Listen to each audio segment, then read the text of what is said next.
And hello and welcome to Independent Venue Week with Yorkshire Venues and a lot of the people behind them. Firstly, have to say an apologies for Mal from the trades, who unfortunately can't be with us tonight, but we have Chris from the Fulford Arms and has been helping over the trades and is a regional coordinator for Music Venue Trust, stepping in for him. The basic premise and point of tonight is it's Independent Venue Week. We're coming up to 9 months into COVID, and many of the followers and the community around venues will not have been to that venue in that time. They might want to see the places they call their second home. They might want to understand what is going on, what has changed, how sacred are they, and what can they understand is going to be the future. How is COVID affected them? And just checking in and maybe having some memories about what's the thoughts of our favourite kind of why we do this and where we go forward from it. So if we go around clockwise, Harkirit, if you'd like to introduce yourself. Yeah, sure. My name's Harkirit, and I'm one of the venue managers at the Crescent in York. We're a 250 cap kind of community venue, started up 5 years ago from an old working men's club. And yeah, we've been putting on gigs and kind of growing over the last 5 years. And Jack? So I'm Jack. I'm the owner and one of the founders of Hyde Book Club that I'm in right now. I also run Hyde Studios in Leeds and really have worked in music all my adult life. So yeah, we're a 150 capacity venue and have all kinds of things going on, exhibitions, films, theatre, talks, things like that. So yeah, I'm really looking forward tonight. Thanks for inviting us. And Rebecca, welcome. Rebecca Walker here from the Leadmill in Sheffield. I head up the live bookings department. We are a 900 and 250 capacity venue, but we also programme shows from 100 capacity up to 7,000. So we programme all over the city. Yeah, that's basically us. And Chris, do you want to explain both the trades and the Fulford and your role in MVT as well? Yeah, so I'm Chris Sherrington. I'm the co-owner at the Fulford Arms, which is a 150 cap venue just outside York. I'm also an external promoter who puts on shows across the region. I'm the regional rep for Independent Venue Week, and I'm also the regional coordinator for Music Venues Trust. And I'm also the lighting engineer at the Trades Club, and also promote some shows in there. And I live in Hebden Bridge, and the Trades is my local, which is a lovely 200 capacity venue in Hebden Bridge, which is run as a socialist cooperative by its members. I think one of the last video calls I had with you, when I was talking to Mal on a video call, you were up a ladder changing a light bulb in the Trades. Is that right?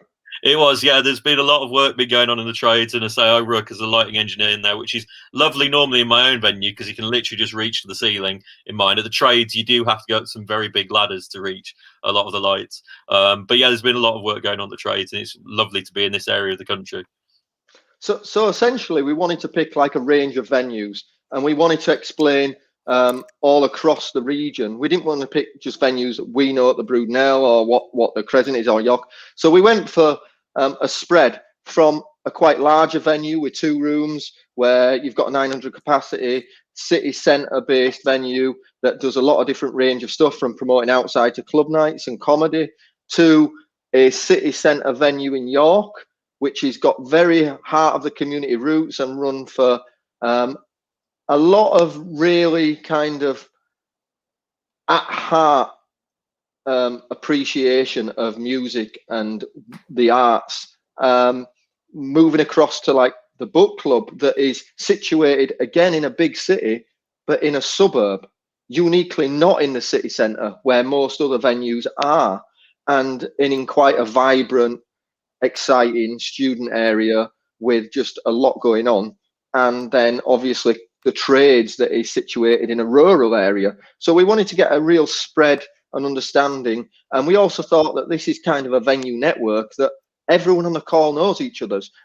And I don't think when people understand and look at their venue, that venues speak to each other and it's less competitive. It's really like empowering when we share each other's knowledge. Does anyone like to just move on that? Yeah, Jack? I'd agree with that. Sorry. Sorry, Rebecca. Oh no, I love the network. I mean, there was this. I was involved in like a small little kind of network of independent venue owners and promoters before COVID, but I've definitely felt like since this has all exploded with the pandemic, I definitely think the independent community has really banded around each other and really expanded that network, and it's brilliant to have this network going forward. And I'm really excited for when we do all get to open up and we can actually expand on this little network and really kind of stick it to the man almost. I think we've got a really good thing going here. And anyone else like to comment on that? Yeah, like so I'm also MVT regional coordinator and handle like a different bit of the Northeast from Chris, but I think we could both say that one of the amazing things has been having like the conversations that we probably almost always wanted to have. But now we've been kind of forced into having them, but it's the silver lining to all this is that people are talking to each other more and sharing challenges and concerns and also sharing best practice. And I think that I'm really hoping that as we come out of the pandemic, we can all build on that, as Rebecca said. Yeah, I'd agree. I mean, you know, Nathan, you and I have talked very regularly through this. And I think that's been a kind of key part of getting through it all as well. The MVT network has been incredible. And that kind of sense that there are other people with you, and also the learning process that goes with that. The fact that you don't have to replicate in each venue or the learning, you know, some of the stuff we've talked about has been, it's been immense, really. Something really to build on, I agree. I think for me, actually, as well, one thing that's been really nice over the last 18 months or so, you know, it's IVW as a thing has always been a really good celebration of it. And for me, as a rep over the last 12 months since IVW last year, where it was really good to kind of have joint listings and venues coming together to help from that kind of thing. And to see that develop over the last 12 months into with the work with MVT they've been doing, and also, you know, regional networks with the organisations like Music Leeds and the network that we've got in York as well. It's just been a really good positive thing for people to be able to spend some time talking to each other over the last few months.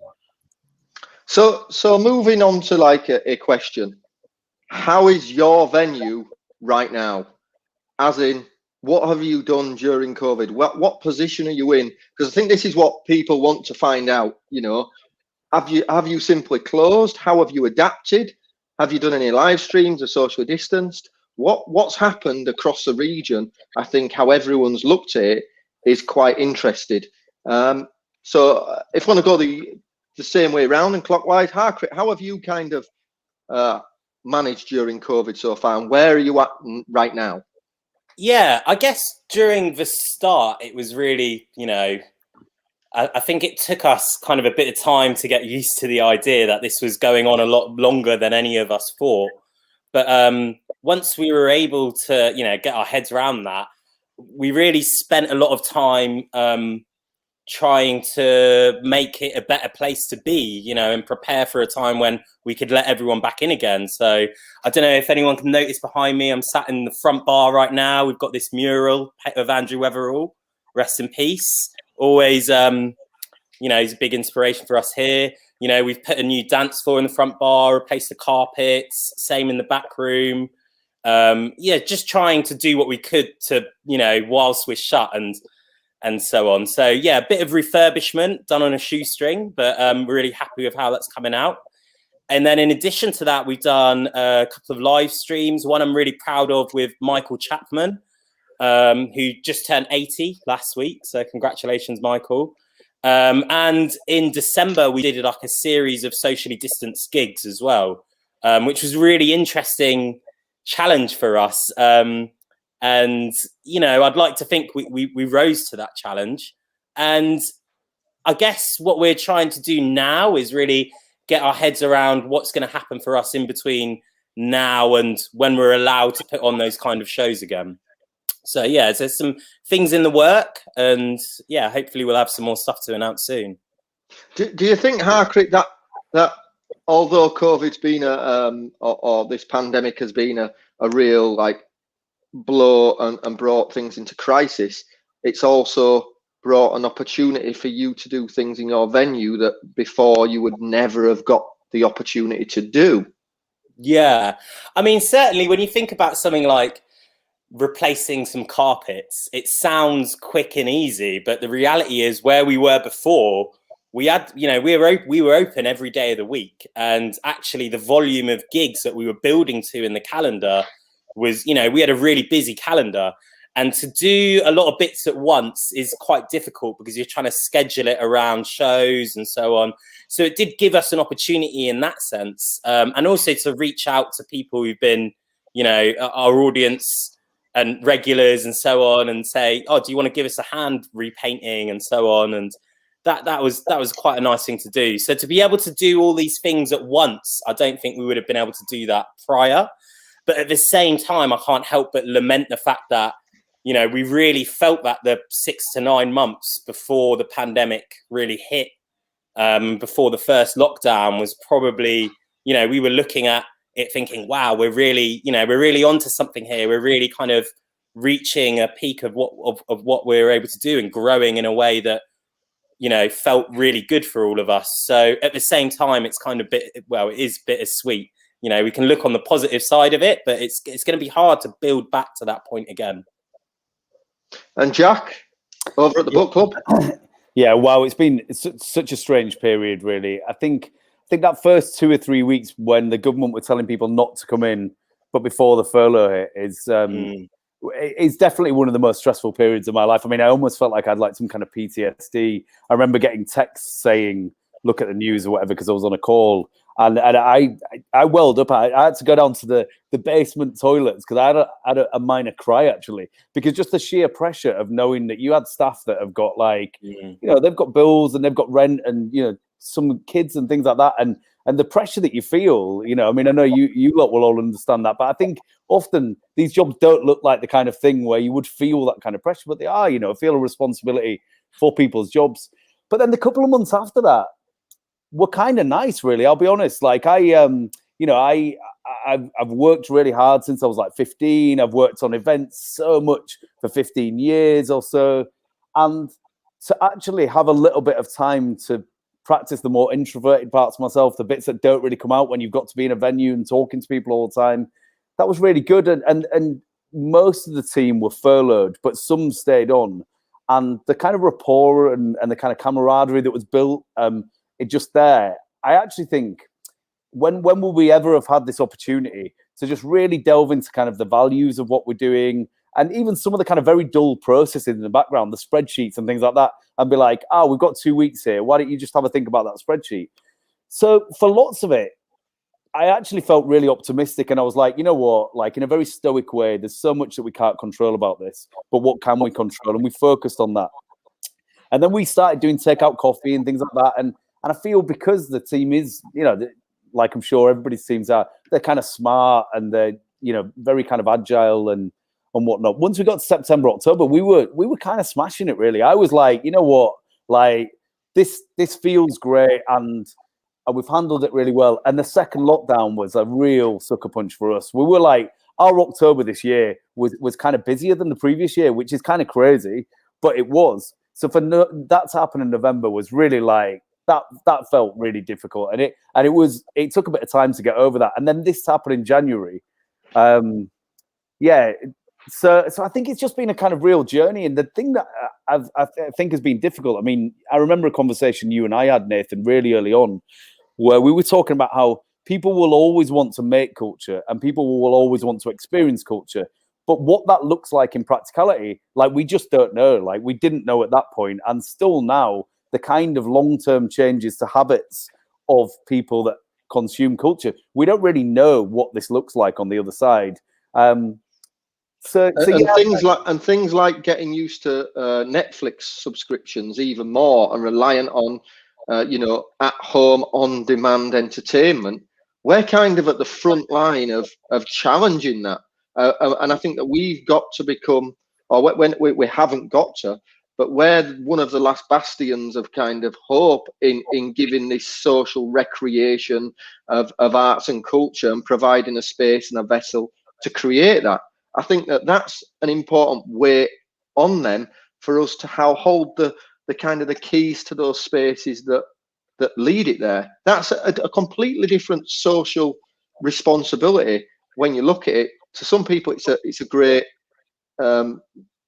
challenge, and on others, it's a great responsibility. What's your thoughts on that? Yeah, I totally agree. I mean, the first day that we did takeout here, and we had a queue of people outside, and I could feel some kind of warmth in me, and it made me really realize that so much of what we do, sure, it's about music, it's about art, and it's about all these things, but really they're a kind of medium through which humans get together, and that's so much of what we do, right?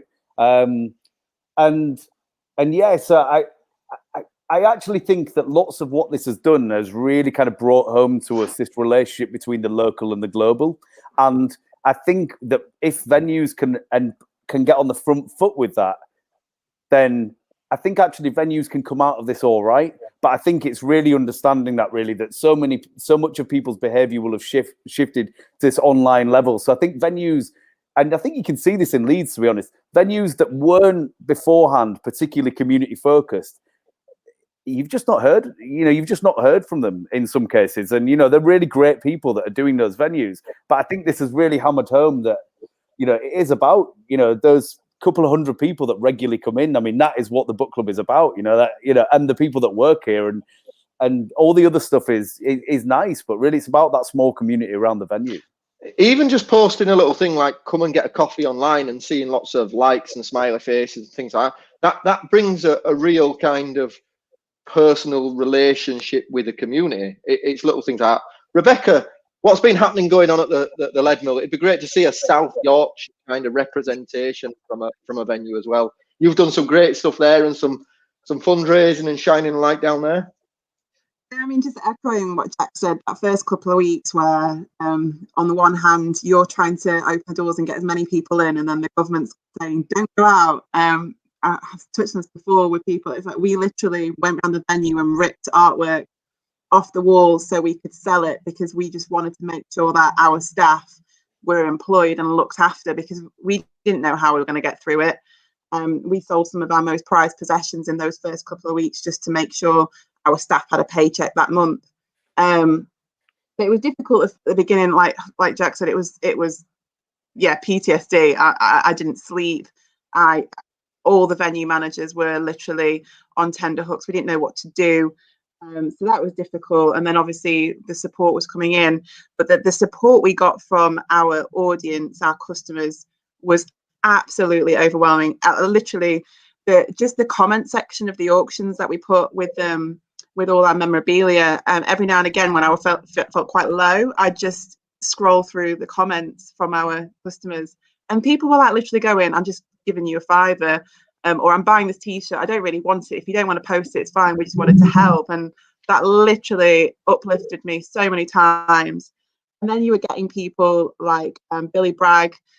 We put a call out to a few musicians. I mean, we didn't want to take the piss, because obviously musicians are independent sole traders themselves, and they've been hit. Like, not everyone is an arena selling band, so they were down money as well. But we did a call to a few people, and Billy was incredible. Billy Bragg just was like, yep, I want to help, how can I do this? It's like, just play your guitar in your living room. He's like, yep, I could do that. And we raised like 20 grand from that one gig. But then we had people like George from the Crooks, which is a Sheffield band that was around for ages, and bless him, he was like, I'll do something, but I can't remember the Crooks songs, I'm going to have to learn them again, just give me a week. And he was brilliant as well. And we had so many bands that were just a grand here, a grand there. And then the fundraising kind of got to Arctic Monkeys, and they were like, how are you guys doing? And we were like, can you help us? And we put our minds together, and they donated us a guitar, which Alex played when he played the Leadmill back in 06 or 07, I can't remember.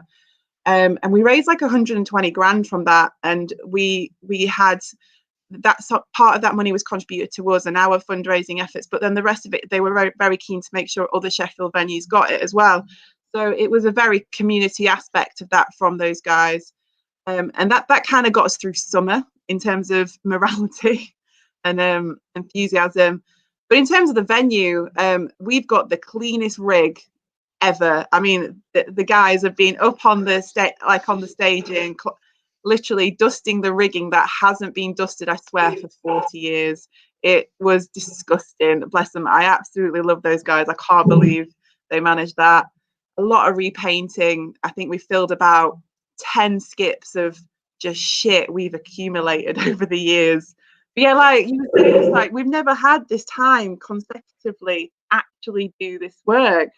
And we were like clearing so much crap and putting it into skips. It was incredible.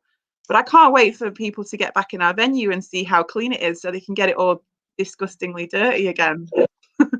Personally. But yeah, the Leadmill's good. We're in a good place. On that kind of thing, and I'm going to ask everyone here this, and then I'll move on to Chris. There was a real point for me and a bit of a conundrum where at the start of this, you didn't want to ask people, and you still don't now, for support, because you realise out there that there's a lot of people in a much worse situation. Yeah. And that is a real burden. And a lot of, I know our efforts, and we've got the mini Brudenell that we're doing now for the Trussell Trust that we're raffling. A lot of the stuff that we kind of concentrate is how can we help other people? And I've been really conscious that, you know, yes, there's been things like the Save Our Venues campaign, and it's been amazing, but a lot of people have felt a burden to not ask for any support. How have you all kind of felt that? Because there's times where you're going to need it, not personally for you, but for the staff that you employ and the musicians, to give them another platform again. It's really difficult. I mean, I think a lot of people are stunned by the fact that the Leadmill has on the books, just on books, like over 70 members of staff. So that's 70 people whose incomes rely on us. And that is a heavy burden for management to hold. And yeah, you're right. It's like we felt really awkward asking musicians, because obviously I know a few local bands who are pretty big to some extent, like they can do an academy tour, but that academy tour pays their mortgage. And without that academy tour, they don't know how they're going to pay their mortgage this year. And bless them, and I feel for them. So for me to go, well, can you sit in your room and play some songs on your guitar and put a swipe up link for us? It felt quite difficult to ask.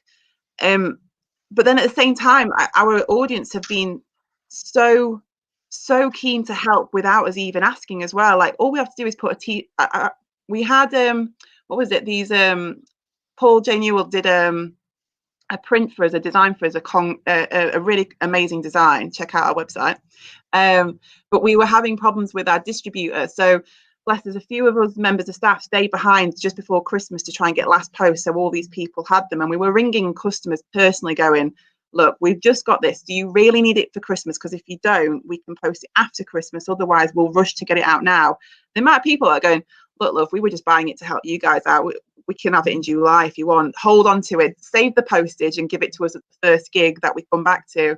Like people literally were just buying merchandise to help us out. And that's so humbling to know that 9 times out of 10, we didn't even have to ask. We just have to put something on our website to sell, and people will just buy it to help out. Yeah, it is definitely difficult to ask for help, but at the same time, the 75 members of staff is a lot of people to make sure we look after. So yeah, that's where we kind of stood on that. Harkirit, Joe, Chris, on that kind of burden that you feel in between? I think it's been a really difficult challenge for both my venue in York and also with the trades and stuff, because you are incredibly aware that, particularly before furlough was announced, and and also for self-employed people and things like this, and a lot of the people that we deal with on a day-to-day basis, both from an audience point of view and also from musicians and artists, hadn't received support, and there was a real feel of kind of not wanting to ask. And I know, I mean, particularly at Fulford, where we're aware that actually doing a crowdfunder was very much the last thing that we could do. We were really confident that people loved the venue and would support it, but we're just there going, well, actually, we don't really want to have to go down that route if there's any, and having to find every other single way of doing it. And we have been fortunate in that we've managed to avoid it through, taking loans and eating into cash flow for a bit and all of these things and being able to support staff. But I think there's a real sense that you don't want to ask other people, because the fact that a lot of them are in worse positions. It's as Rachel said, it's been lovely though, because they say everyone has been very supportive and very positive about things. It's been really nice kind of chatting to people and having messages from people of support.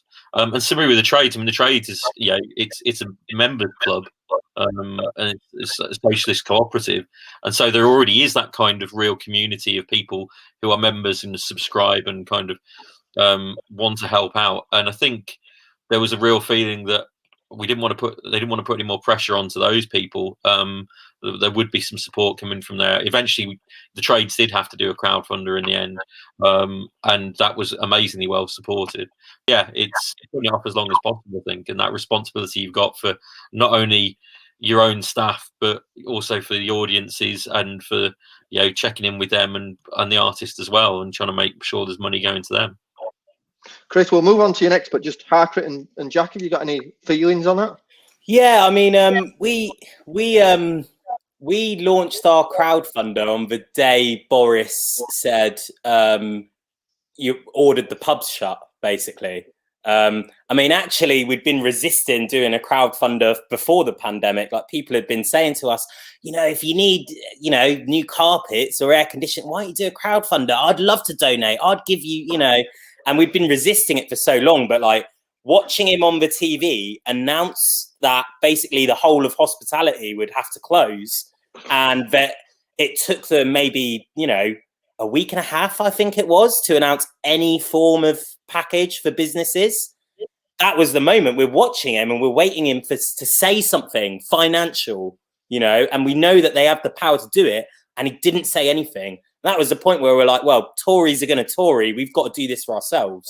So we launched that crowdfunder on, literally by the time he finished his speech, and was blown away. I mean, we didn't even think that we'd get the reaction that we did, but I think we were just kind of blunt and honest about that. This is how the financial situation is for us. We've always invested every penny we've made back into the building, to incrementally get better. So we went it from the other direction, I guess. And we were so delighted that everyone supported us through donating or through then buying merch or however they've been able to. And some people weren't in a position to do that, and we're just messaging saying, look, I can't do this, but is there any other way I can help out? And then when we said, could we have some volunteers who'd be up for painting, we had to really manage the amount of people who put themselves forward for safety purposes, so people have been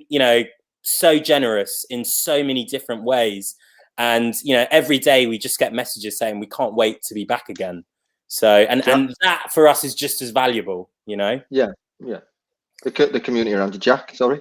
Yeah, I mean, we've talked about this before. Really, our feelings about how difficult it was, knowing that other people are really under stress, expecting maybe to lose their jobs and things like that. I mean, thanks, a lot to MVT, and there has been some decent government support, I think, for smallish, like for our size businesses. Like, some of it has been decent, and I think those two things led me, like you're saying, Nathan, to kind of say, look, like, we have got actual capacity.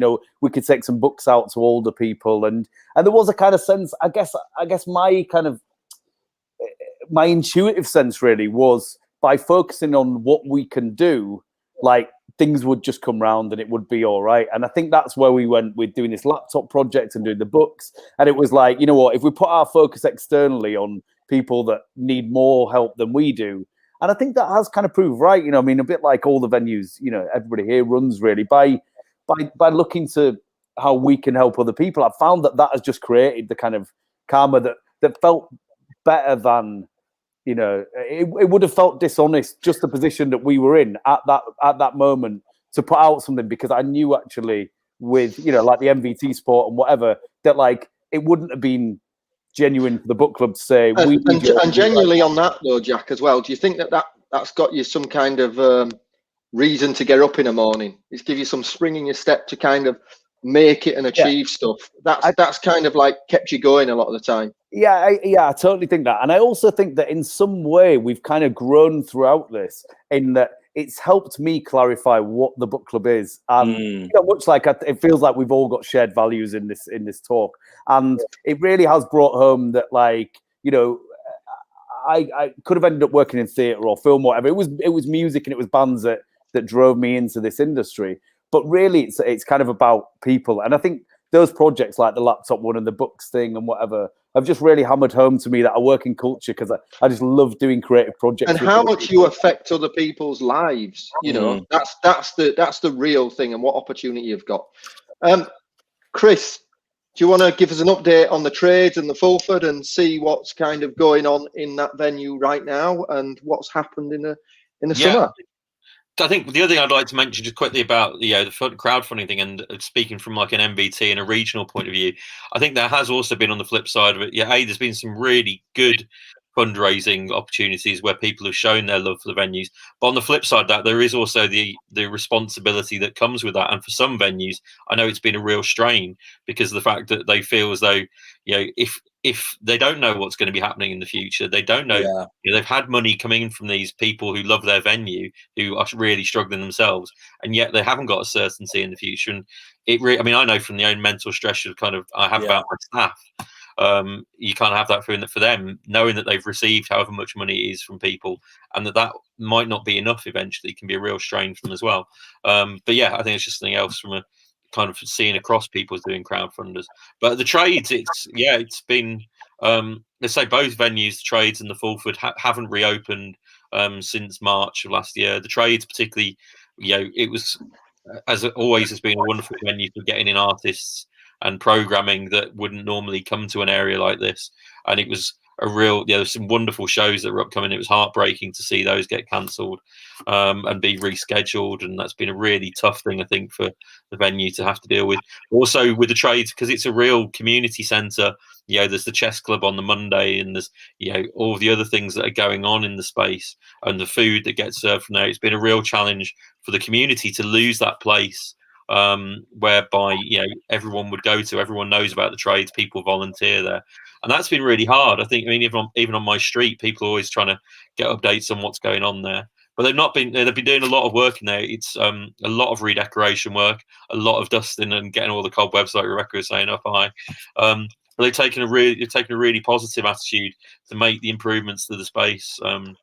That it's been really good to see reupholstered seats, new flooring, new paintwork all over the place, and also some new equipment and things and bits and pieces like that. And it has been really kind of positive to kind of see the changes that makes. Some things perhaps we'll notice as venue owners and as people involved in venues, but other things, hopefully the customers will notice the fresh new toilets and bits and pieces like that. And they've also been doing some really good, they've just started doing, Mal's been focusing on doing live streaming stuff and supporting local artists as well. Working Men's Club had been doing stuff for Jules Holland, filmed in there. It's been really nice to have those kind of opportunities, and Fred Perry. But also Mal's been working on his transmission project, which is interviewing Maxine Peake and getting these people in and being able to give work to the freelancers, and that's been a really nice thing to kind of see locally. It's just been difficult, as I say, to try and go into the space and not see it full of people, and that's a really hard thing. And for the Fulford, we've been, again, the model that we have from a business, to say the actual building is owned by a pubco, and we've been quite fortunate. We've been able to get support from that, which has been really good. But we've also not been able to reopen just due to the size of us, even when we did. We got back to December because we could only fit like 20 people in. So it's been a real opportunity for us to focus on other things, working with other venues, doing some social distance shows at the Crescent, working with the Crescent and National Centre for Early Music to do some outdoor shows, doing some stuff with council, also even doing like random projects. So we've been doing stuff with Harkirit and the guys around, kind of collecting stories from people as to what their memories are of going to gigs in the city, looking at research grants applications, and first time we've ever got public funding, and we've been really we focused really early on and saying that we wanted to look at helping local artists record stuff in the venue, use the venue for these other things that we can do, also knowing that that would be kind of safe all the way through, whatever happened. Yeah, we could still do streaming, although ironically at the moment we don't feel as though we can, because this lockdown seems so much harder. And developing as well, it's been really nice to kind of look at broadcasts and developing staff skills from, I've got one of my staff, Nathan Luke, is a really good videographer, but has only ever pulled pints at my venue. And it's been a really good opportunity to develop that and also support all the other venues. So now, we're doing recordings in other spaces and things like that. So I think it was going back to something that Jack said earlier, it's been a time where I think for the last few years, as we've developed into a venue that holds 260 gigs a year, and at the trades as well, with the number of gigs they have there and everything's going on, you don't get a chance to do these things. You don't get a chance to stop and think about what's important to you. And also as a personal level as well, it's always the next show, you're getting ready for that. And it's been a real opportunity, and the positive from it has been that it's been a time where venues can reflect on what they do, can reach out to communities, can redecorate the stage, can kind of do all these bits and pieces that for years we just never get a chance to do because we would lose loads of money doing it, or we just don't get the opportunity. And so it's been really positive from that side of things, and I think it's important to kind of focus on that. You almost forget actually when Rebecca kind of talked about what it was like that first week of lockdown, and I still remember kind of talking to my business partner and just having to say, no, we need to shut the doors now, we're not reopening again on the Monday. And that uncertainty, you kind of forget it a bit now. And it was how horrible so long ago, doesn't it? Yeah, it is so long ago. Yeah, the staff not knowing what was going to happen. And I think the one thing I would say is that the consistent though is that because we're not doing what we normally do, we're not putting on gigs and we're not promoting and we're not got our own skill sets. It's really good to kind of expand that skill set out and do other things. So I've learned bits about video editing that I never thought I knew, and learned a lot about legislation and guidance that I never thought I knew. But it's also, I think it's difficult because we're not doing what we normally do. We're not generating money in the way we normally do it. And there's a real pressure on us to find these other ways of doing income, doing arts council applications, harassing local councils for money. It's not something we usually do. And I know personally, I find that at times really tough because I'm aware that actually this one decision is probably going to affect thousands and thousands of pounds of doing stuff and trying to keep up with all legislation and guidance and trying to make sure that we're up to date with what the police are doing in the local council. And that's been a real mental drain. But I think on the flip side of it, there have been so many kind of really good people in the industry that we get to have time to talk to everyone on this call and have those chats, and it's been really important. On that, I think it summing it up, it's giving you a lot of chance to do the things that, like I said, you would never ever get chance to do. I know for me, I'm quite gung-ho in that I just go ahead and go, right, we'll put in planning for a new venue, right, we're going to build it, that's it, let's just get and do it. Or there's very little. I'm very gung-ho in that. And we knocked down some walls that we had to get structural engineer and think about propping up the venue and lots of other stuff just to create more access and more flow. But I feel it has definitely shown across the board that it's given everybody a chance to start to do those things and an opportunity, not just to do it instantly, but to do it in a time that can work for them, and think about it and see what would the impact be if we relayed out the toilets like you have done in the Crescent and allowed a new fire exit that then might allow the capacity to go up a little bit. What will the end goal of that be? It's allowed you to explore those and get on with it and do it and pre-prepare it, which would never happen before. One thing I'd also say on that is that it's given people I don't know if it's the confidence or just the ability to not feel shy about asking each other for help and advice. So on the one hand, I think mentorship is so important, and it's one thing that we're now seeing happen more and more and more. Me and you will chat on the phone for hours sometimes about. We've been across to each other's venues and looked at things and shown how it can be, and getting advice and mentorship from our peers has been so important throughout this. And on the one hand, as one of the MVT coordinators, I'm sure Chris would say the same. It's You really can feel it when you're speaking to a venue who haven't quite got their heads around a particular thing, and all they needed really was to someone to tell them, like, yeah, you've got this, you're on the right track and so on, just to give them that bit of confidence. And likewise, when we're doing, a building project here, or trying to figure out how a bit of legislation applies to us, I feel so much more confident now that I could just ring you up and ask for your advice, or ring Chris up and ask for his advice. It's and that's, again, it's something that I think we just need more of in our industry, is mentorship, to give people the confidence that they're not just making it up as they go along, or maybe that we're all just making it up as we go along.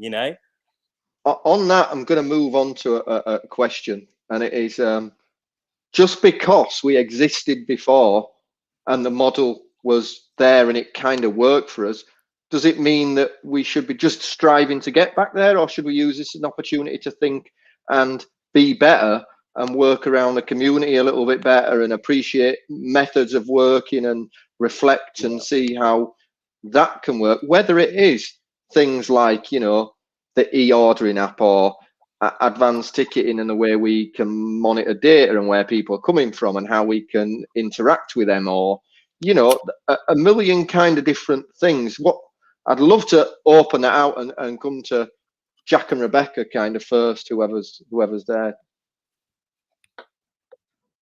I guess from the Leadmill's point of view, we were at a really good place, and I think that's the most heartbreaking thing, that we were going into our 40th year. We had this year of so many things planned, so many exciting things on the horizon, so many things behind the scenes that we were working, that we'd grafted our freaking arses off to get the capital behind us to do these projects.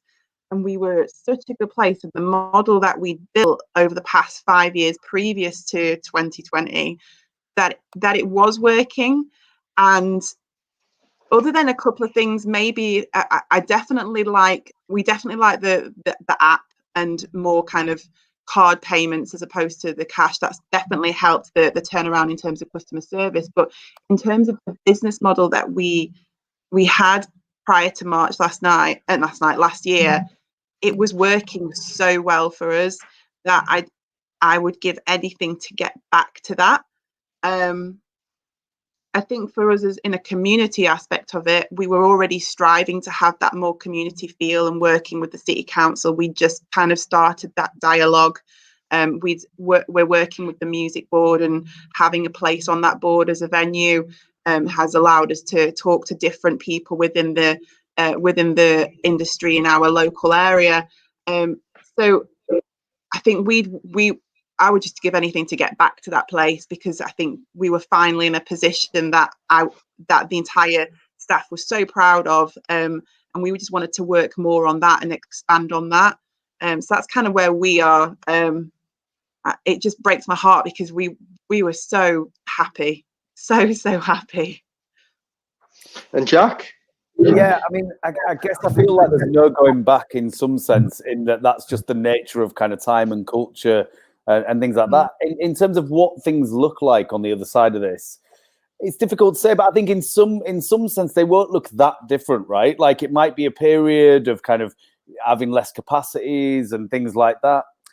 I think we definitely took quite a lot of time to just look at kind of processes and things like that. And, even little things like whether all of us need to kind of like, whether we can work from home more and things like that. And I think that's, beyond culture. That's a change globally that will probably affect how well people feel about the work. But yeah, I guess the other thing, and I don't really have an answer to this, and it could get very ethereal, but is questioning that kind of like how much of culture exists online, and something like the book club or everybody's venues. In some sense, they do exist kind of online all the time, right? Like, so people engage with the book club as a thing, like it's a phenomena, like they engage with it even though we're not open.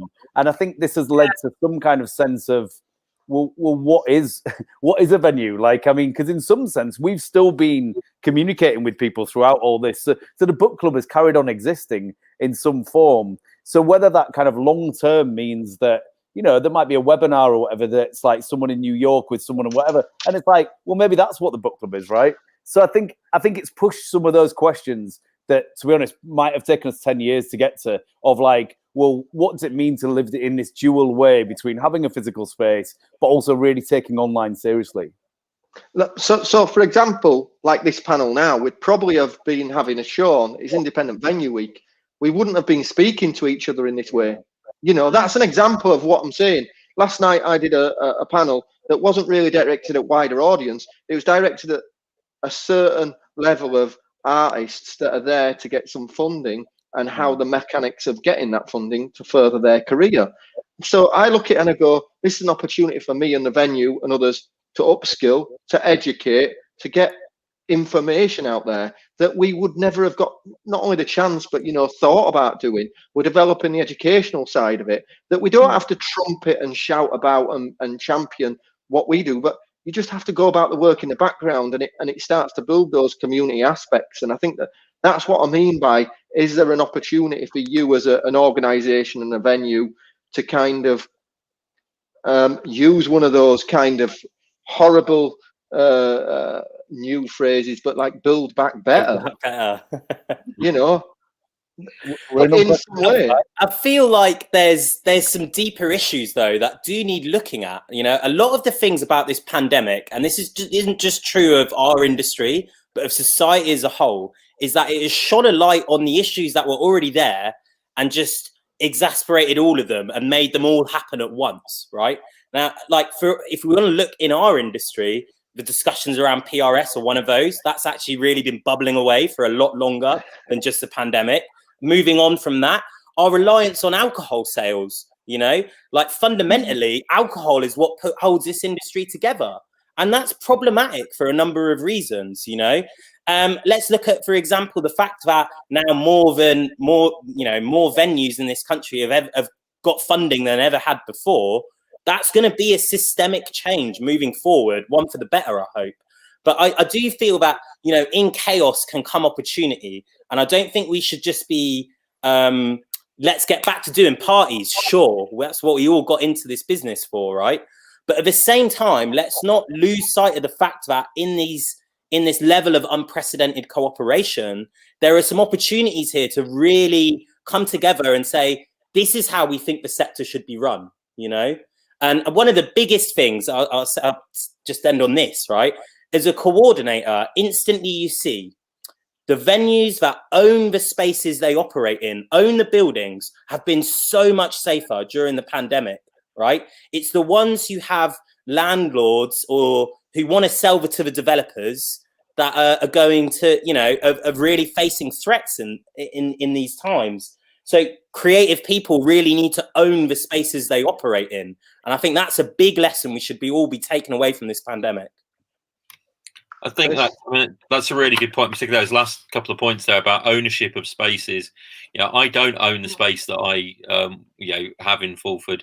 I have been incredibly lucky because actually the chain that that own the actual building have been very good, but we are very much in the minority on that. And again with the trades as well, so they don't own the building, and there's always been challenges around that.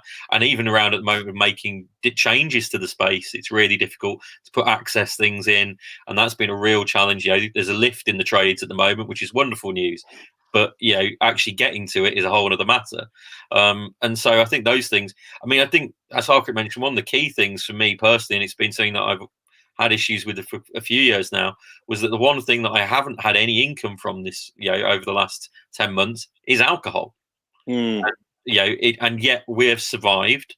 We have, you know, come up with other business models. We've earned income from other things.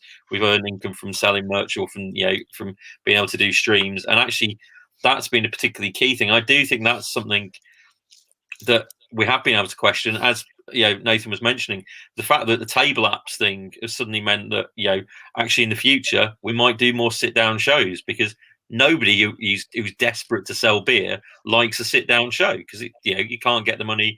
The fact that also as well, you know, table service and this reliance on cramming people into buying drinks in the 15 minutes where the band are changing over. Yeah, it's a ludicrous model to be kind of going down, and it's kind of, there's a real opportunity there to kind of look at doing that. And question about the age of people that come to shows and what they can do. Being able to, as soon as you get rid of that alcohol as being your main driving force, and as I say, being involved with the pubco, it very much is. You suddenly start to go, well, actually, I can do so much more. I can start taking bigger risks on artists and shows, and putting on gigs for 14-year-olds. I still remember, Steve Lamack at IVW a couple of years ago. His production crew were blown away by the fact that they could see there were 15 and 16-year-olds going mental in the pit because of the fact that they were from London, and nobody in the age 18 seemed to go out a gig in London apparently. So I think there's that side of things. There is a real opportunity. How we use the space during the daytime, being able to get all this extra equipment in to kind of do recordings. There's a lot of stuff I think that we can. We need to make sure that we can diversify our businesses and not just rely on that one income stream or two income streams, and be able to be a bigger part of things. And that's been a real opportunity I think we can take forward. Just on that, right? So there's a couple of things that one of the things when we talk about alcohol that the music industry, unlike any other art industry, relies on, and yet at the same time we're becoming under extra pressure to look after mental health, physical health and well-being, and yet the arts, DCMS and parts of that are not reacting and providing solutions to that. And that's where I think music has become at risk.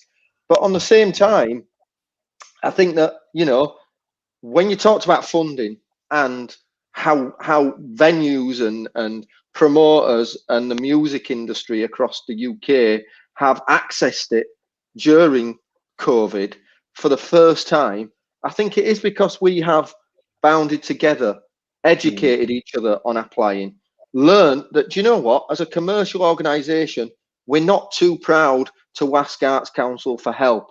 For the first time, people have gone and applied for this. And I think that there's going to be in future, where you talked about funding and everyone trying to mobilise and get some, what we've got to recognise is funding isn't probably going to increase. If anything, in the future, it's probably going to decrease.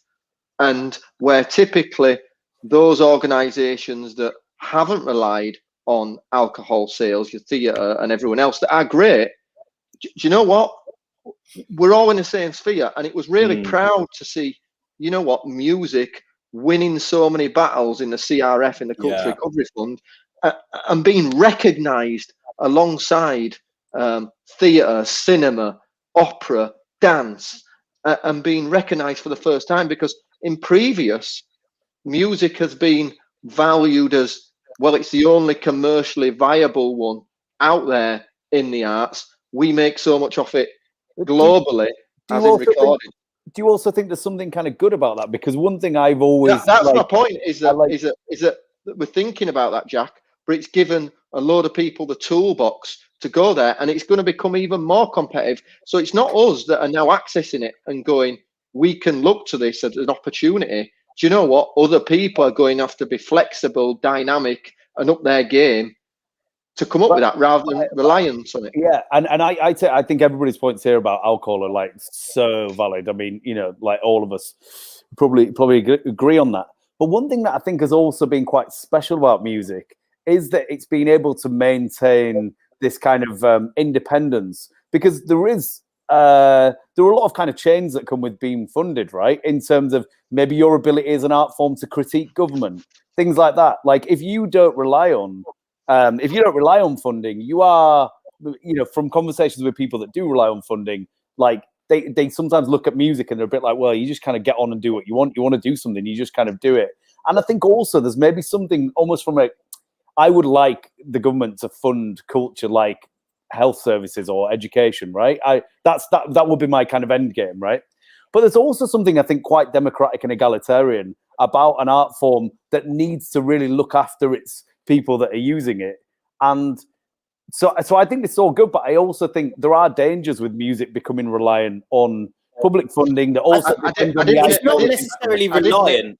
It's also diversifying, I meant the opportunity that they're taking there. I meant it's given the opportunity for others to access it, the skills to do that.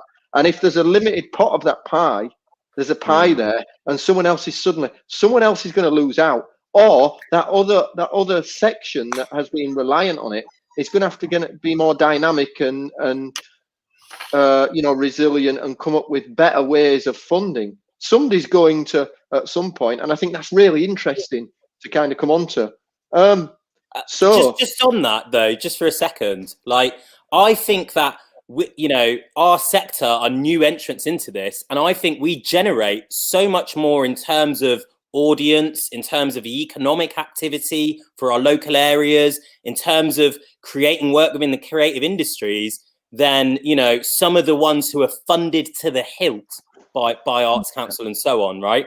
If we look at how much the Royal Opera House gets or the ballets or so on, in comparison to the kind of asks that we have, right? And, when we wrote CRF applications, most people were very, upfront about this is, what we expect our bar income to be. This is what we expect our merch income to be, et cetera, et cetera. And I think we actually present a much better economic model for funding than some of what is known as the high arts. And I agree with you. And I agree with you on that. But I think that economic argument is putting everything in GDP, kind of like classic economic terms, is something that you probably don't want to do, especially if you come from the left.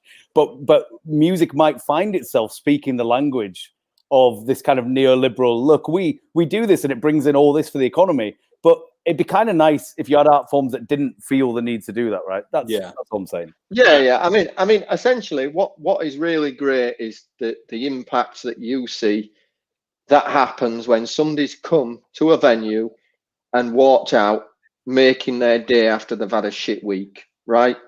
It's brightened, it's made their mental health, it's made them go home and just feel a million times better. They've then suddenly got a record or something else that they can go home and have a memory for life that they might put on in 2 years' time and look back and remember stuff. I think that the impacts that you play as venues and as vessels is completely underestimated across the board and isn't championed enough.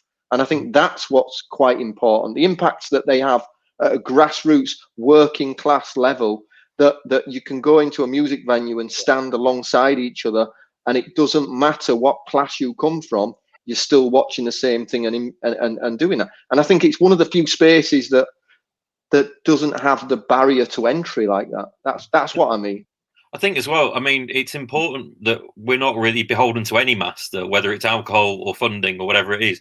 We want people to be able to, take risks on things, to be able to, as curators and as artists ourselves, as far as being able to put a program together and everything else, we don't want to just be kind of looking at things and saying, well, that'll make bucks. That would make drink sales. That'll make, or on the flip side of it, as Jack said, we don't want to say, well, that'll mean we're going to get some good Arts Council funding, or that mean we'll and that was exactly the point that I made before, is that just because we existed, does it mean that we go back to the way we were, or do we try and look at diversifying and thinking what's the best for everyone? That's where I was alluding to in that. So I think we're very good at sharing as well across, compared to perhaps other arts industries, which we'll band together.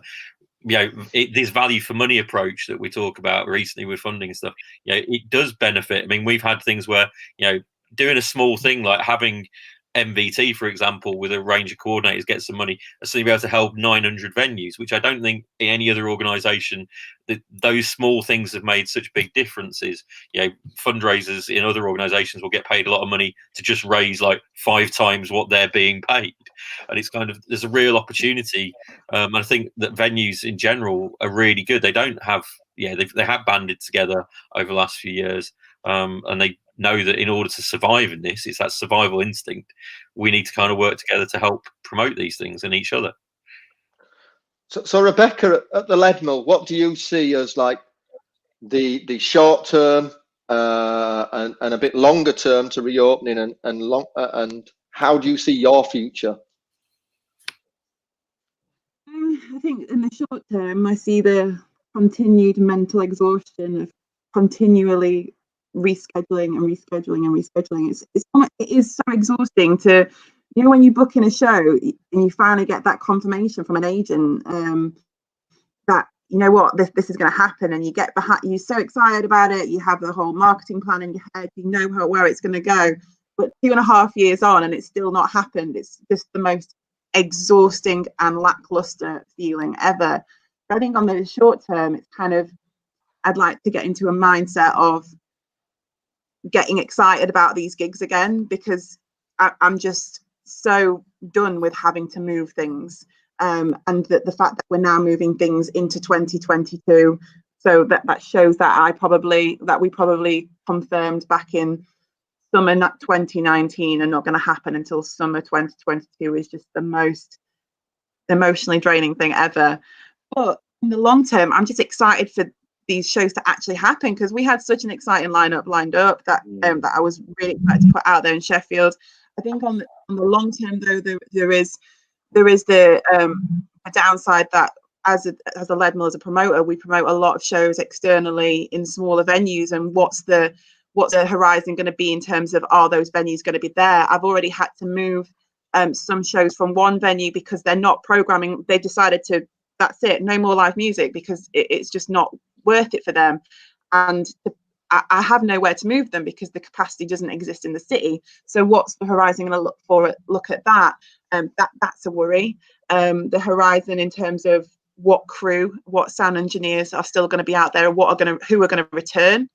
But yeah, long term, we already had diversified our model. I think I've spoken in IVW chats before in past years about why. I think that's why I've been on a lot of panels, because the Leadmill already did diversify. We already did a lot of comedy, a lot of theatre, a lot of cinema. We looked outside the box.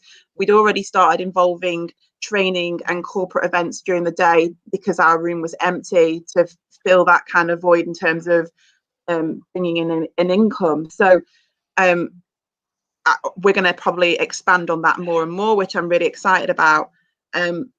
But yeah, I don't know. I mean, in the short term, we've got social distance shows.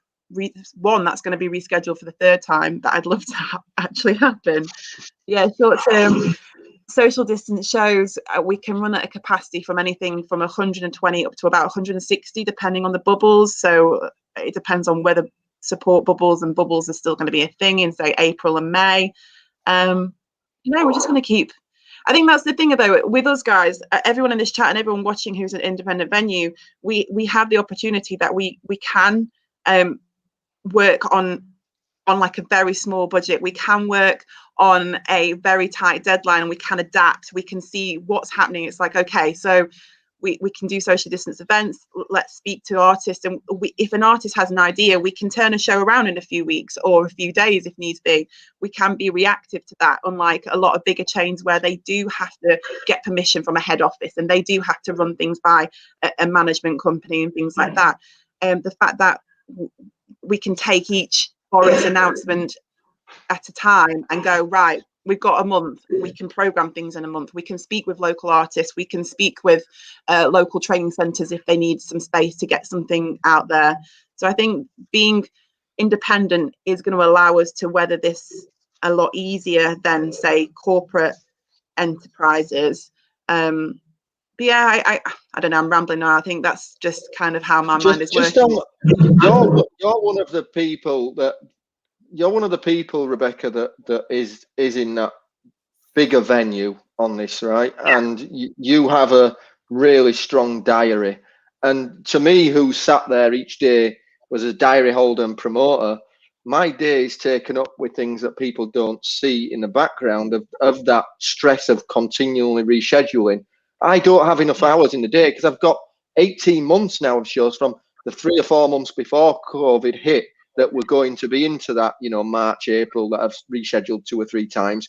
That you've got customers asking what's happening with this show. They don't understand that you're waiting for the agent, then for the manager and the band might be in different positions, and they all have to agree a time, and someone might have some plans, and the record might not be in the right time, and the time frame that you just simply can't give the answer, and you're waiting a lot of the time for that delay. But the deadline of the show is tomorrow, and you're just going to have to put postponed and postponed. I tell you what, customers though have been brilliant. I would say the refund rate has been so low. I mean, we have one show, Midland. They had to reschedule their first show due to illness back in December 2019, I think we're easily going to be on the 10th reschedule by the time this actually ever happens. But the refund rate is like, I swear, less than 10%. People are really just holding on to those tickets, and they're going, when we speak to them, 9 times out of 10, you do get the annoying ones where they're like going, but what's happening with my ticket? And I'm like, blah. But 9 times out of 10, everyone's like, you know what, just let us know when it's happening. When you know, that's fine. And that they've been brilliant. They've been so understanding. But you know what the difficulty is programming new music and programming new events, because like you said, agents don't know what the plan is for a release. Like, there's artists that probably recorded an album beginning of 2019. Are they even going to release it? Who is even going to be relevant? Who are people listening to in 2022 that we probably submitted offers for back in 2019? And also, right, Rebecca, as put your promoter hat on here, right, or put your venue hat on. How many times have you seen a band, right, that you've got an offer on or got excited about, and you look on their social media profile and it's got 4,000 likes, right, and the excitement online is amazing, and then the turn up and the ticket sales just do not reflect that, and yet the agent or the management or whatever side of it, and in a new world where normally you'd have been able to go, right, let's get on them a support gig and let's try and influence them to new fans. But it skips that. It's like it's going to take another 6 months to 9 months once we get going again to introduce those support bands. So it's put that talent development kind of conveyor belt even further back. And I think that's a really interesting point, and that the burden of bringing those artists back is laid at the promoter and venues, and there's very little support. There's very little support for that talent development pipeline to bring through, or there's a little lack of. I hope, for me, there's a real empathy and understanding from the managers and agents side about what is the future for that. How can we build better, as we said, and create that. It's even like the fact that who's even putting money behind promotion right now, because the amount of shows that they've rescheduled twice and then just don't happen. We don't get the refund for those Facebook ads we put in. We don't get refunds for the posters that we printed that we never got to put up. So it's like you get an agent going, what's your marketing plan? I'm like, when is this gig ever going to bloody happen? Those national ads conversations. I'm scared to even put a lot of money behind things just in case it doesn't even happen, or you want to save that money in that marketing budget for the 3 months when we know, all right, social distancing is ended, right, let's go. I mean, I've got gigs now that in confirmed that are on sale that typically would sell out like that. Like there's for example, like I don't want to give names, but like there's bands on my roster on our lineup right now that should sell out. They should be sold out now, and they're not even doing 300 tickets because the consumer confidence isn't there. Understandably, who wants to spend money on tickets where you don't know it's going to happen? But at the same time, the band aren't promoting it. The management company aren't doing anything. The PR isn't there, and should the venue at this level at this time be responsible for putting all that money into promoting that act?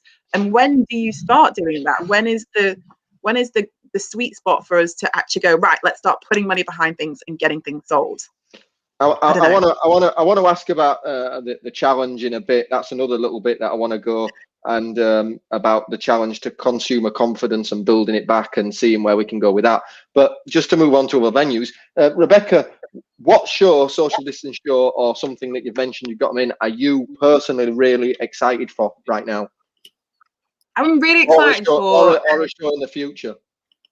I mean, social distance. I want John Bromwell to happen from I'm Clue, because he's just such a troubadour, and I think that would be such a brilliant show. But I'm gonna have to reschedule it for the third freaking time. But yeah, just any show. I'm just excited to see customers in the venue. John will make it happen. John tried to get to us in the middle of the April snowstorm and get over Snake's Pass. He's a lovely but adamant man. That show will happen at some point. It's amazing, Jack, where do you see like the future in the book club and things like that?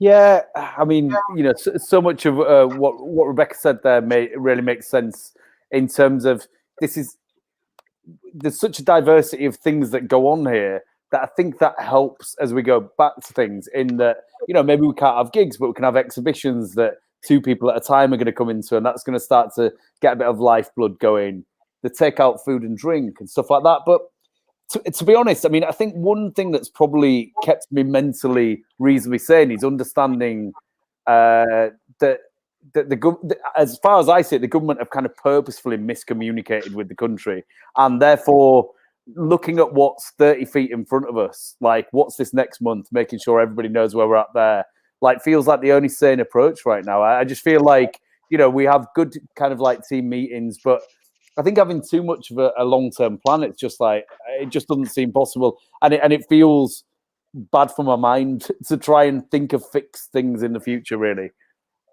Do you think that the book club or you have developed your brain? No, I'm not saying this in a weird way, but developed your brain, your dynamic brain, that you think, do you know what? Because of COVID, do you know what? If something happened tomorrow, if he said tomorrow we can open up and get on, that you've become more agile and you just can, and your business has become more flexible because of that. That's what I mean. Yeah. You know, I get you. Yeah, I think you don't think like my silly voice. Nathan and I were in a little private chat where he suggested I did a radio thing because of my silky voice. Only he actually said because of your silly voice, and I was like, all right, yeah, I can see that. This was around the Buy Leeds campaign and trying to direct, you know, money to independent Leeds businesses, so we could champion round a hashtag of, you know, buy in the city, buy independence, don't have to buy Amazon, and you know, Radio Leeds and a few other radio stations wanted to speak, and I was like, my voice is a bit too Yorkshire. Jack, you've got a great silky voice. Go and take the call. And it come across chat as well. So it's like there's like 3 other people in it, and I'm like, all right, silly voice. I'm like, is this something everybody knows about me? I think one thing that it did do, to be honest, and I've lent heavily into kind of stoicism during this of like what can't I control, and there's so much about you know the way that the government are dealing with this, the fact that I know nothing about viruses. I'm like, I can't go there really. I'm like, what are the small amount of things I can control? And, you know, I've had the other place for like 13 years. But a week or 2 into this, when it was getting really heavy, I kind of had this conversation a bit with myself. I mean, you know, where I was like, we might never open again. And from that point on... Did you put your normal voice on and then your silly voice on? When you a silly voice. I was speaking a silly voice in my head. But 2 weeks into it, I was like, we might never kind of open again. And having that kind of break with myself where I was like, almost forget everything that's gone before and just deal every day with the day in front of you. I think that has really helped. I'm like, you know, I mean, you and I we talked about it. We, you know, if we had to sell coffee for 2 years to keep people in jobs, I'd sell coffee. And I didn't get into this to sell coffee or brownies or whatever else we do, but we'll just kind of get through as well as we can. And then on the other side as well, it's really opened me up to the fact that, like, you know, ever since I was like 17, I've put events on, I've been in venues. And it's like, well, actually, I'm like quite a bit older than that now. I'm like, what do I want to, on a personal level, be doing? And is it necessarily always around booze and around getting people together and about physically being in a place? Because I'm just widely interested in culture, right? So some of that was quite healthy for me as well, to think that, you know what, like working in culture isn't necessarily purely about running a space in a way that we've done since the 1950s. You know, it's like, actually, you work in culture and it happens to take place in somewhere like this. But yeah, so I don't know if that... But also that your place emits it far and wide into not only the local sphere, but the global sphere. And you look at it and I go, you know, what bands have come into the book club and just been, you know, seen something maybe outside on the forecourt or whatever else in the past and gone away back to their country and home and taken some influence from that, you know. Yeah, definitely. That's a real kind of global thing that you can't tangibly value. No, totally. And you know, before we opened, I'd spent a bit of time living in London, and in a short period of time, and I'm generally hang out in Whitby or wherever, but I'd been in like Tokyo, New York, and Berlin, and so we had all this kind of stuff to kind of throw into this. So yes, I think we're all doing that all the time, aren't we? We're all just kind of like magpies, kind of picking up cultural ideas, and they take place here or in our space. And Chris, so from like kind of a Fulford, Hebden, Bridge trades, what do you think is kind of coming forward there? I think I will learn how to unmute, which is the first time today. Okay. I think it really depends on the venues in some ways as to what they feel comfortable with doing. I think that eventually, once we get back to a point where we will be able to get back into venues, I think it will happen quickly. I think that there'll be a lot of innovations over the next few months, and so that will allow people to kind of get back into these spaces and be able to put on shows. But I think as well that, speaking for my own venue in Fulford, we are, I say, a very small venue, and actually from this value for money approach, are we best opening up until we can get back to the full capacity? Because actually the other things that we've been doing feel really important as well. And I think that'll be something that I think particularly for my venue there, I will probably be questioning as to whether or not we've had a big debate over the years as to whether or not we function as a pub, on the days when we're not open, or so when we're not putting on a gig, we have so many gigs, as to whether or not we carry on with that, because it does, it has limited us in the past, because we kind of go, oh, well, we might need to kind of push soundcheck back a bit and all these kind of things just to kind of keep that.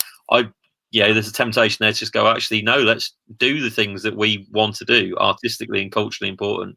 Let's not worry too much about the office workers that are going to come in just because we need the money from them. Let's look at doing things that we can do during the day. And I think, it's almost like we've been given permission to do that in some ways from what's gone on, because the focus isn't just on those sales of alcohol. I think for the trades, I think it's going to be a real challenge over there, particularly as the trades, unlike the Fulford, where we're really lucky and we have a real good local band scene where we can immediately, if I need someone to fill in a band slot tomorrow, I can put a gig on tomorrow if I need to and get decent numbers down. I think with the trades, I think one of the challenges is going to be that it is very reliant on a national booking scene there. Although there are some wonderful local bands, Mal is an absolute ace at getting big national acts to come here and perform to small audiences, but that takes time. And I think that's going to be one of the big challenges here is how that diary gets filled up and what happens in the meantime. How does the space get used? How does income come into it? And I think, and on that, the idea of thinking, the trades typically has got them real good, higher profile artists into the size capacity because it sits between two major cities, that they want it on their C tour, their day off in between playing a major show. And in future, if the artist is going to concentrate on generating the maximum income they can do and get from a show, are they just going to go to the major cities, get in and get out? And it's all about, or is there going to be a level of affinity and loyalty and support in small venues on the offbeat and track, the rural ones? And I think that's why I'm really keen to have the trades on this call, because it's great to let people know that that's not always the case. They don't just go to the trades because it's like, oh, it's famous for having big venue, like playing a small venue, but it's really important to kind of find that out as well. Yeah, particularly the challenge for the trades there is one that, it's lucky because it has built up a really good reputation. People love coming here. And actually, I think on the flip side of that, there'll be people who might be getting a bit tired of doing the big tours and kind of go, well, actually, we're just going to go and do the places we like. We're going to go and do the places that we love to go and play, rather than trying to ram in as many shows as we can, because they might have other revenue streams, or they may feel they don't want to travel as much, or they want to do regional tours. I think that's going to be something that I think few bands can be looking at, is this idea of doing slightly less traveling. Particularly if we go back into local tiers for a bit, that's going to be something that might have to happen.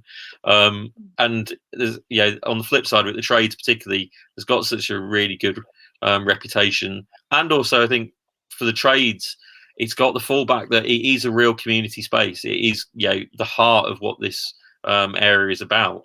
and the food options that go out here, and people coming in just to come and play pool and have a chat and do the social activities and also the socialist activities as well, is a real good kind of hub for that. And I think it might kind of be that's where it gets focused for a short term, to then allow the national tours to kind of come back into it. But yeah.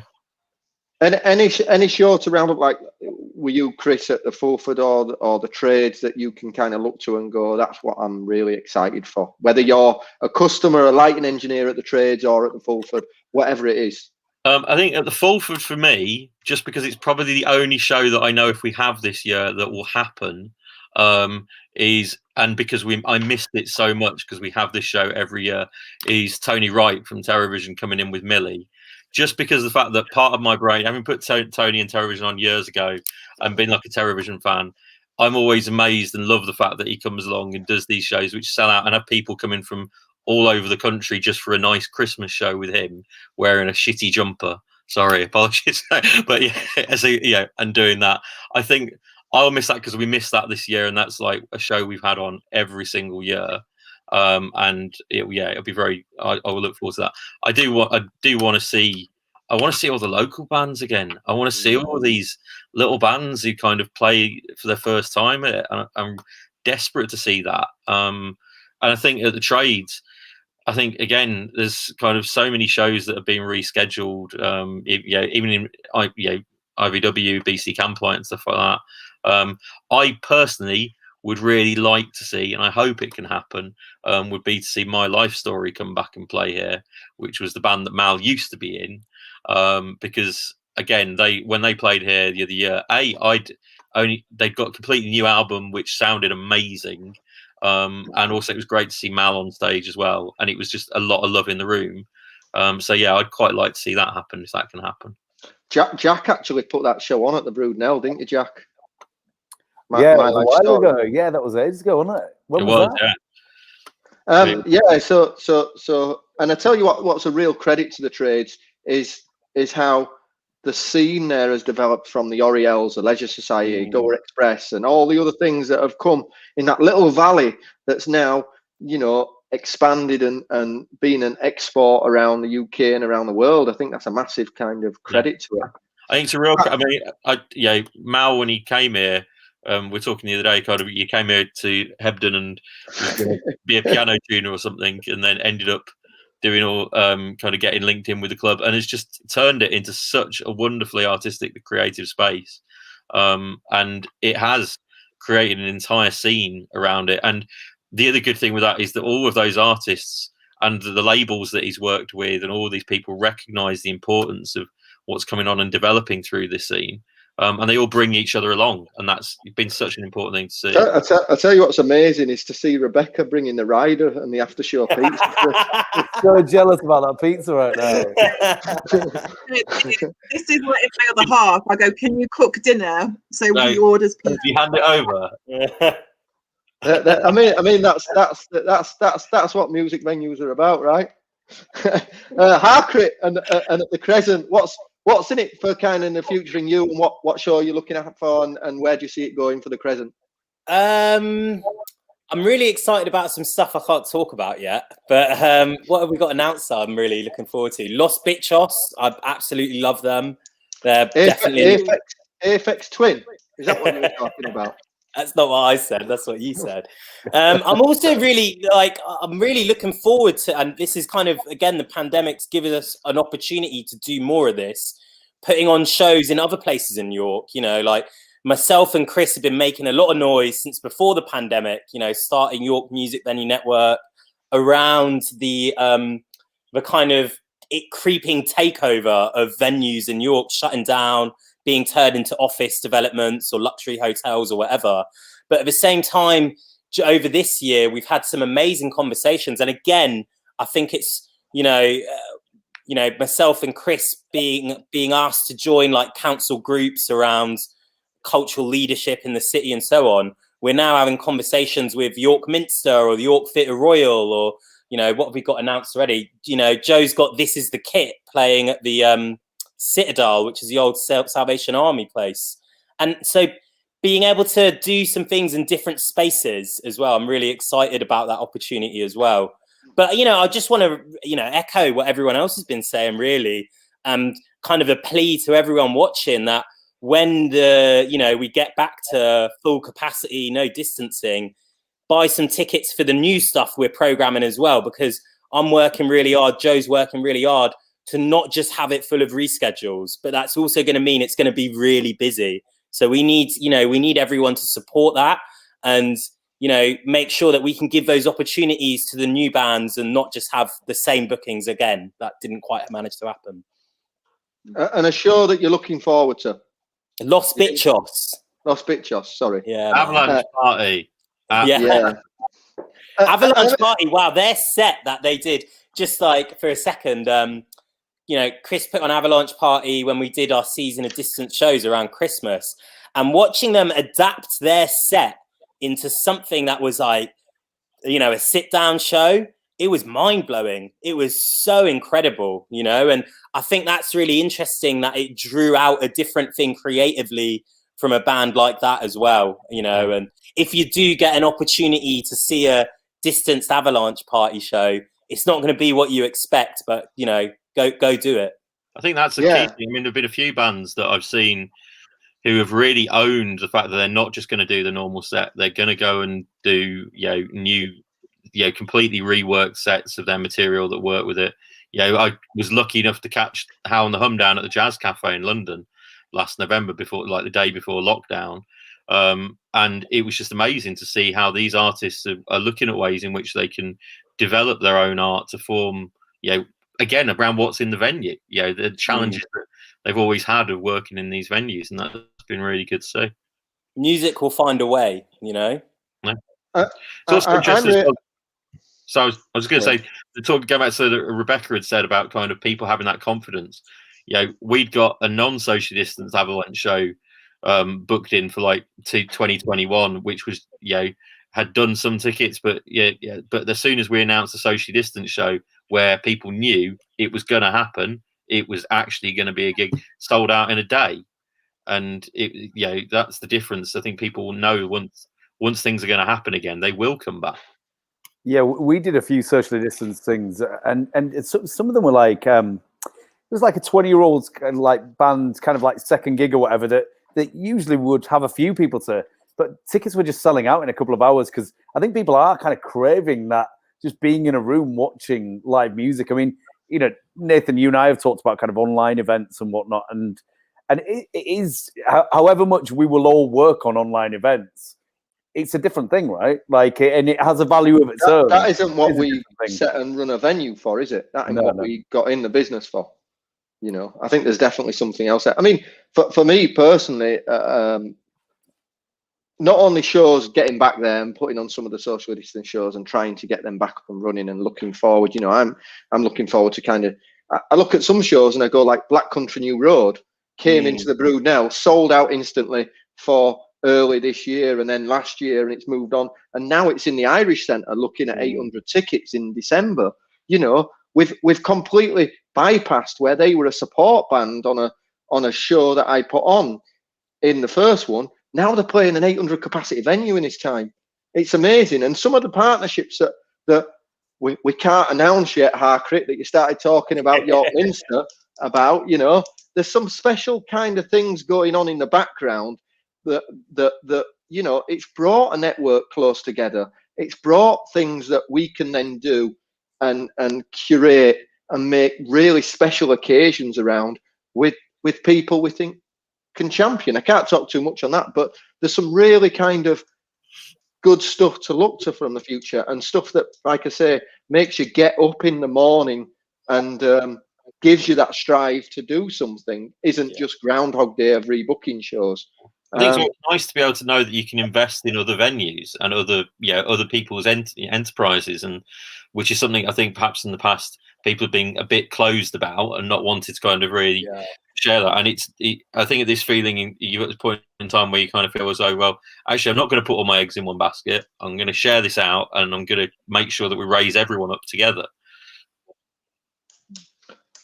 And just to kind of wrap up a little bit about like your memories in your venues, just to kind of spin round and go, like, at the end of it, what would you look back on and go, I really look back and have that memory as something I'm really kind of not proud of, but I enjoyed. Anything that you'd like to split to just one kind of memory from your venue that you go, that's what I'm really missing right now. Yeah, I got one. When we had Steve Davis come and DJ, it was the snooker was going on at York Barbican. I remember I was trying to, get people exit flyer in the snooker at the Barbican and whatever. Eventually, gig happens. It turns out, actually, a lot of snooker fans weren't that curious about what Steve Davis' DJ set was like. But we had, people coming wearing like masks of Steve and, Dennis Taylor and all these snooker stars. And about halfway through the gig, a load of them just all turn up and they're sat here in our front bar, or then like checking them out in the main room. And there's a load of people wearing masks of them. And it was just the most surreal, bizarre situation ever. And you just like, in those moments, you always have to like pinch yourself, be like, what is going on? This is just really odd. But it's those odd moments that make all of this worth it, that make the stress worth it, the late nights, the unsociable hours, all of it, and I just want to get back to some of those bizarre, absolutely bizarre moments again. And anyone else next who's going to jump in with their memory while they're trying to think about it? I'll jump in with my trades memory, which probably, Anna Calvi at the trades, which I was doing the lights for, and was probably one of the most easy but also most stressful lighting shows in the world, because it was just kind of, we want everything red, but we want things to slowly get more red, and they're going, you can't get more red than red. It was kind of this constant building up throughout the set, which was just an amazing set with everyone in the room just completely lost in what was going on that stage. And it was such a simple production, but it was just absolutely entrancing for everyone in the room. And again, kind of just the subtlety of having to make an entire room a bit more red until it looked like the gates of hell at the end of it, apparently, was how it needs to look. That was an absolute treat. And I think on the flip side of it, from a Fulford aspect of it, I think probably it's the random shows, I think, that I miss. It's the punk ones where everyone in the audience knows each other and loves each other and is looking after each other, and there's a mosh pit and someone falls over and they all get picked up. One of my favourite pictures of me ever is me crowd surfing at the Fulford, because everyone there just picked me up, because I'd spent the entire day at one of our big punk festivals telling everyone just to calm down a little bit. And their way to deal with that was someone's just knocked you over, broke your nose, but you're getting up off the floor, hugging them and kissing them. That just doesn't happen anywhere else in the world, does it? No. Everywhere. I love them. I absolutely love them. The shows where you have everyone just kind of runs out of the venue as soon as the band is finished because they need to breathe again. And the promoters there with a loud hailer in the beer garden, getting them to all come back in. I miss that. I'm going to regret that in the future, because they're all going to be like absolute numpties to go, oh, you missed this. But I do. That's my key memory of things that I absolutely love. I love it because I know those shows wouldn't happen anywhere else. That kind of thing. Or if it would happen, you'd be really fearful of going to the toilets. Jack and Rebecca, who's gonna give theirs? I've got two little ones, so I'll do two half ones. But one was a night called Soul Control that kind of started at the book club and kind of like left here. But we were, as for the first 3 years, we were just losing money, right? Like as you do, we were just losing money. Couldn't really work out how this was gonna ever not lose money.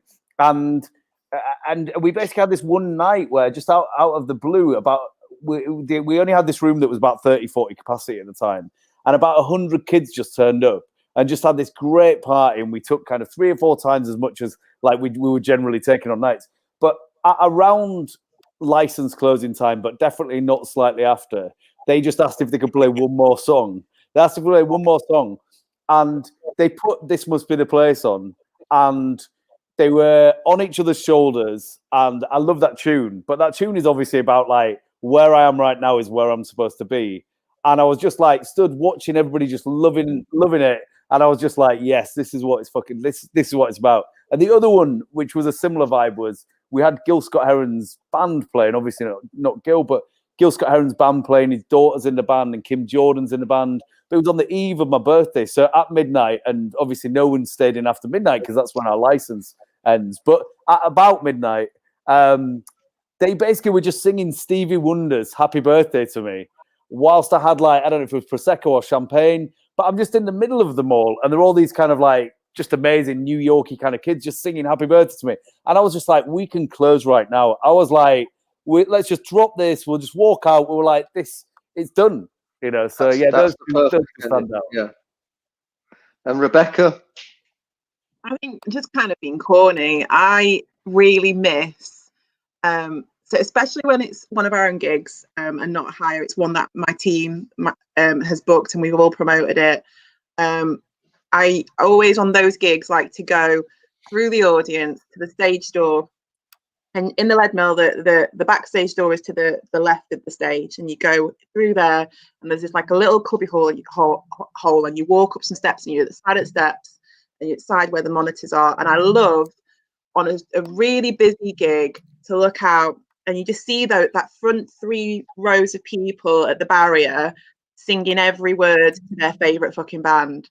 And the last gig I stage managed was the Friday before lockdown in March, and it was Twin Atlantic, and it was supposed to be sold out, but about 200 people obviously didn't turn up. There was 200-300 shortfall, with people being a bit wary, but it was still really busy. And if I'd had known then that was the last time I was going to stand next to the monitor engineer and look out and see a row of people literally screaming the words, even when I don't even like the band. I mean, we all promote bands we don't like, but you do it because you're a promoter. Don't say that. That's lies, everyone. I love every band that I promote. But even when you don't like the music, but you appreciate what they do with their art, but you stand there and you just see that front couple of rows. You're digging a hole even bigger there. You don't like them as people, even. You don't even like them as people. Yeah. I hate them. Love you guys. You know what I mean? It's like when you just stand there and you just watch them, and you know that those people, especially that front row, they've queued all day to get to the barrier. You see them run to the barrier, and then they don't even go for a piss. They stand there all night just so they can scream the lyrics.